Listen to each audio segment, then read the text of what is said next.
अरे का भाई भाई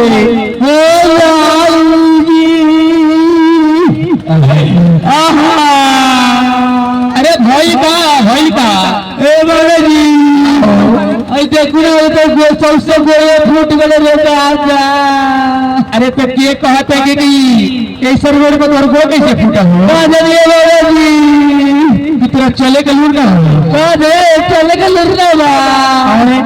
आई देखो जरा इसे पुतली वाला रे दादा। अरे कौन तोरा भरम से पूजा में आई बारी इतना ठेस लागत है तोरा बाबूजी 7 दिन से उसरती भइल बाजी।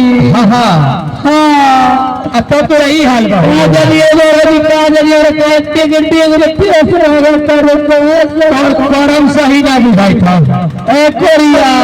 हां बिना कर्म के नहीं मानी।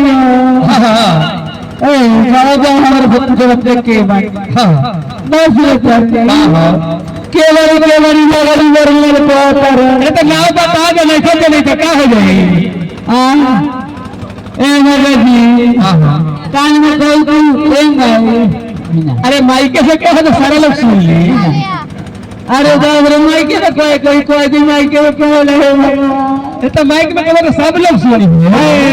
हां मीना वरना मीना जय हो हे भगवान। ए भगवान जी आजा दाई देखी ना देखी ना का एकदम सली जी के मुलौड़ा बाजार को डॉक्टर साहब बड़ा।